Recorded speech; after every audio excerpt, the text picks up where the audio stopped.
Hello అండి, welcome to బద్దకస్తుల వంటశాల.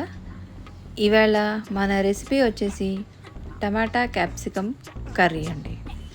దీనికి నేను ఒక టమాటా, 2 క్యాప్సికమ్, ఒక ఉల్లిపాయ తీసుకున్నాను. ఫస్ట్గా టమాటాలు చిన్న ముక్కలుగా తరుక్కుందాం. చిన్న ముక్కలుగా టమాటాలు తరిగినట్టయితే తొందరగా మగ్గుతాయని కాబట్టి కొంచెం చిన్నగానే తరుక్కుంటే ఈజీగా తొందరగా మగ్గిపోతాయండి. తర్వాత ఆనియన్ కూడా టమాటాలు మనం ఎలా చిన్నగా తరుక్కున్నామో ఆనియన్ కూడా అలా చిన్నగా తరుక్కుంటే తొందరగా మగ్గిపోతుందండి. అందుకని మనం ఆనియన్స్ కూడా చిన్నగా తరుక్కుందాం.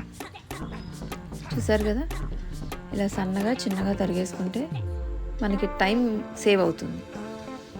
ఉల్లిపాయ కూడా తరిగేసుకొని పక్కన పెట్టుకుందాం. ఇప్పుడు క్యాప్సికమ్ అండి. క్యాప్సికమ్ 2 క్యాప్సికమ్లు తీసుకున్నానండి. ఇవి కూడా సన్నగానే తరిగేసుకుందాం. క్యాప్సికమ్ తరుక్కునేటప్పుడు అండి మధ్యలో గింజలు ఉంటాయి కదా, అవి తీసేసి తరుక్కుంటే బాగుంటుందండి. ఆ గింజలు అడ్డం వస్తూ ఉంటే అది అంత టేస్ట్గా అనిపించదు. అందుకని క్యాప్సికమ్కి ఆ గింజలు కట్ చేసేటప్పుడే ఆ గింజలు తీసి మిగతా అది క్యాప్సికమ్ మనం తరిగేసుకోవాలి. అలాగే 2 క్యాప్సికమ్ కూడా అలాగే తరుక్కుందామండి. సన్నగానే తరుక్కుందాం. ఇది కూడా చూసారుగా, గింజలు తీసేసి తరిగేసుకుందాం సన్నగా.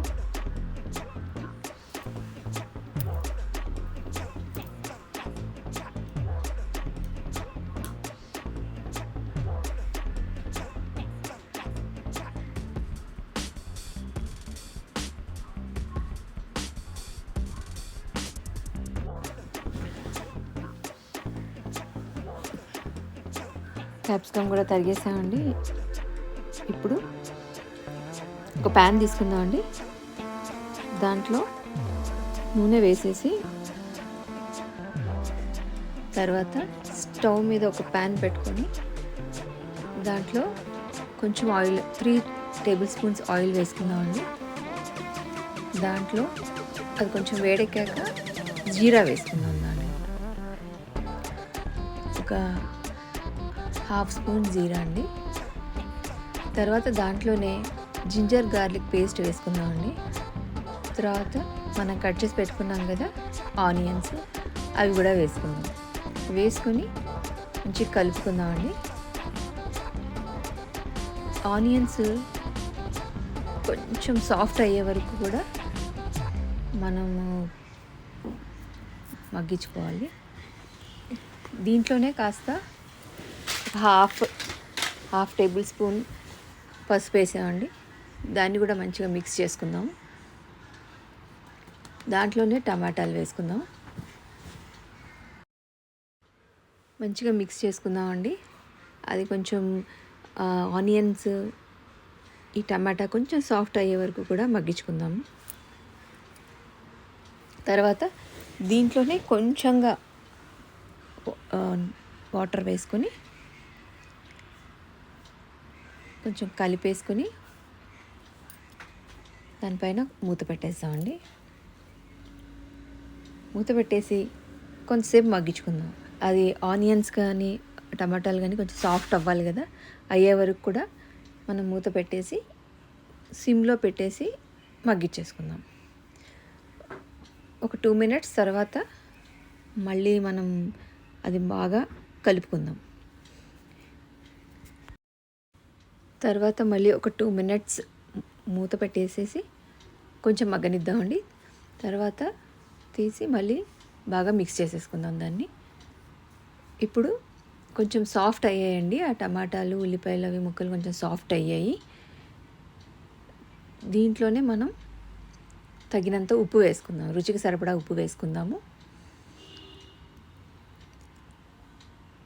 మళ్ళీ మిక్స్ చేసుకుందామండి మంచిగా. తర్వాత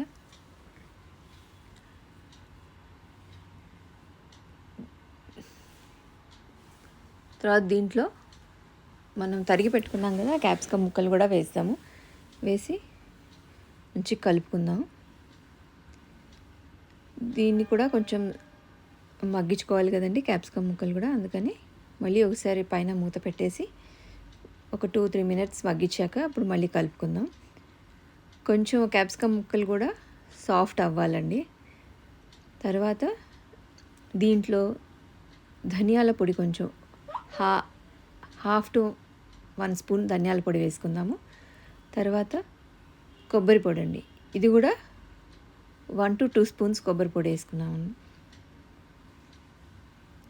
దాన్ని మంచిగా కలపండి. తర్వాత రెడ్ చిల్లీ పౌడర్ అండి, ఇది కారపొడి. కారపొడి ఇక్కడ నేను 2 టేబుల్ స్పూన్స్ వేస్తున్నానండి. మీరు మీ కారానికి సరిపడా కొంచెం తగ్గించుకోవడమో కొంచెం ఎక్కువ వేసుకోవడమో మీ టేస్ట్ ప్రకారం మీరు వేసుకోండి. తర్వాత ఇదంతా మంచిగా మిక్స్ చేసుకుందామండి. అంత కలిసేట్టుగా, కారం కూడా అంత ముక్కలకి కలిసేట్టుగా కలుపుకుందామండి. చూసారు కదా, మంచిగా మిక్స్ చేసుకుందాం అది.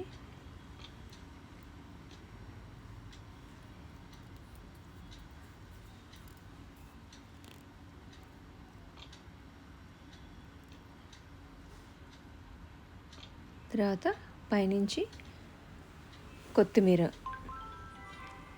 తరుగు కొంచెం వేసుకుందాము.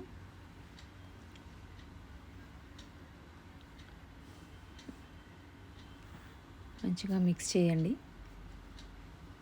సో క్యాప్సికమ్ టమాటా కర్రీ రెడీ.